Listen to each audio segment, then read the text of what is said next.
तो कैसे हैं दोस्तों आप। अब जब मैं इधर अपने घर पे आया हूँ तो मैं कुछ वीडियोस बना रहा था, तो आप लोगों को दिखाने के लिए मैं कुछ चीज़ें लेके आया हूँ।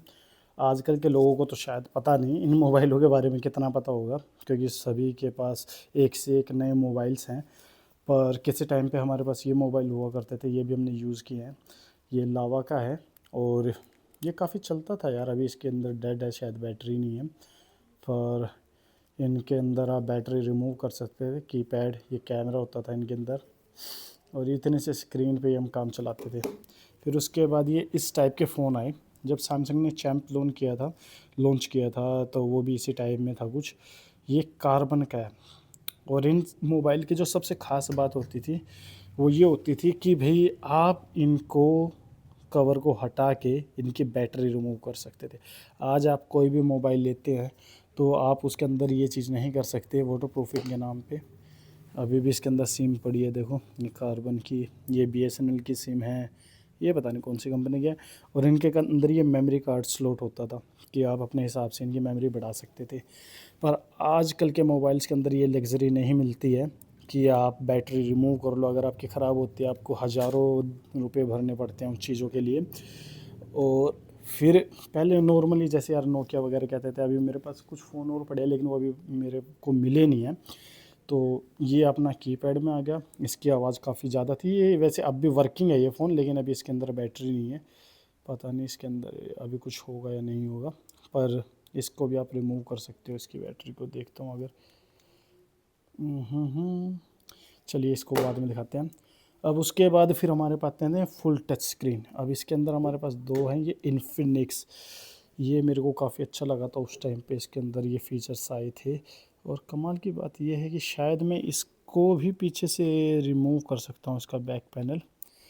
और फिर ये कौन सी कंपनी का है भाई, ये आई थिंक सैमसंग का है। हाँ, इसका मेरे को आइडिया अभी है नहीं, मेरे ख्याल से सैमसंग का ही होगा, लेकिन सैमसंग वाले ब्रांडिंग तो करके रखते हैं। पर ये देखो, ये कंप्लीट सील पैक है, इसको आप हटा नहीं सकते पीछे से। पर इसको शायद हटा सकते हैं, ग्लास फिनिशिंग के साथ आता था। तो ये देखिए ना कि पहले कितने अच्छे अच्छे मोबाइल आते थे, आपको कम प्राइस में काफ़ी अच्छे अच्छे मोबाइल मिल जाते थे। लेकिन आज के टाइम में भाई आपके मोबाइल्स की हालत वो हो चुकी है कि अगर आपको कुछ भी चेंज कराना है ना तो आप कहीं नहीं जा सकते, उसके अंदर आपको पूरा मोबाइल ही चेंज कराना पड़ेगा। और इसके साथ में एक और चीज़ दिखाता हूँ आपको। मेरे पास मेरा एक और मोबाइल है, वो ये मोबाइल है। ये है रेडमी का। इसकी भी हालत ख़राब है। एक्चुअली इस मोबाइल को 5 साल से ज़्यादा हो चुके हैं। इसका बैक पैनल मैंने चेंज करा लिया था, लेकिन भाई ग्लास में आता है तो मेरे से मोबाइल गिरते बहुत ज़्यादा है मेरे से, तो उस वजह से ये टूटता रहता है। पर ये अभी भी स्टिल ये कि ये वर्किंग कंडीशन के अंदर है। मैं इसको अभी भी यूज़ कर रहा हूँ और पिछले 5 साल से मैं इसको यूज़ कर रहा हूँ मोबाइल को। और इसके अंदर, लेकिन इसके अंदर भी ये इशू है कि आप इसका भी बैक पैनल चेंज नहीं कर सकते। तो शुरुआत हुई यहाँ से, ब्लैक एंड वाइट से भी शुरू हुई, फिर ये लावा वगैरह कंपनी आ गई, फिर ये कार्बन आई। मैंने स्पाइस का भी यार मोबाइल यूज़ किया है मेरा। ये मेरी लाइक है किसी में जो मैं बाहर आउट ऑफ इंडिया यूज़ करता हूँ। और कि मोबाइल कहाँ से कहाँ तक जा चुके हैं, आप मोबाइल के अंदर कुछ भी कर सकते हैं। लेकिन मेन इशू क्या है ना कि आपकी शुरुआत यहाँ से हुई, फिर ये इस टाइप के आए। अभी आप लोगों को ये लग्जरी नहीं मिलती। अभी ई सिम का सिस्टम शुरू हो चुका है। ई सिम के अंदर आपको प्रॉब्लम ये आती है कि आपने एक बार कर लिया, मान लीजिए मैंने इसके अंदर ई सिम का ऑप्शन होता है, मैंने इसके अंदर फिट कर दिया अपनी ई सिम, मान लीजिए वो जैसे भी कनेक्ट होती है ऑनलाइन। उसके बाद ये डिवाइस मेरा खो गया तो मेरे को काफ़ी इशू होगा मेरे को दोबारा वो लेने के लिए। लेकिन नॉर्मल अगर मेरे पास, और साथ में उसके अंदर एक और इशू भी आता है कि आप चेंज नहीं कर सकते। पर इन सब के अंदर ड्यूअल स्लॉट्स वगैरह, मतलब एक काफ़ी अच्छे फ़ोन थे यार अपने टाइम में। और कंपनियां कुछ ना कुछ करती रहती थी अच्छा, लेकिन आज के टाइम में कंपनी के पास इनोवेशन नाम की कोई चीज़ नहीं बची है।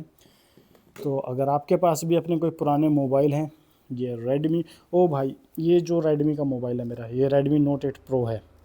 और ये मोबाइल 5 साल से ज़्यादा हो चुका है, आज भी वर्किंग कंडीशन में काफ़ी अच्छा है। ये मैंने 15-16 हज़ार रुपये का ख़रीदा था और अब इनकी इतनी सीरीज आ चुकी है कोई नहीं टिकती भाई। तो आप ये बोल सकते हो कि पुराने टाइम में आपको कम पैसों के अंदर बहुत अच्छी वैरायटी मिलती थी। लेकिन अब वो चीज़ें नहीं मिलती हैं। अब आपकी सारी की सारी चीज़ें सिर्फ ट्रेंड में जाती हैं और कोई आपसे सिर्फ पैसे बनाने की कोशिश कर रही हैं कंपनियां।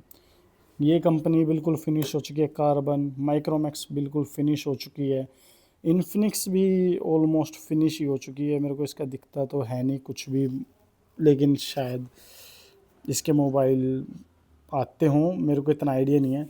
लावा कीपैड के अंदर ही बचा हुआ है, ऐसे ही 2 नंबर की ये छोटे मोटे फ़ोन बेच के काम चला रहे हैं ये भाई। अब खुद को एप्पल के टक्कर में निकाल रही हैं। लेकिन चलिए जो भी है, आपके पास कौन कौन से मोबाइल्स हैं मुझे बताइए कमेंट में।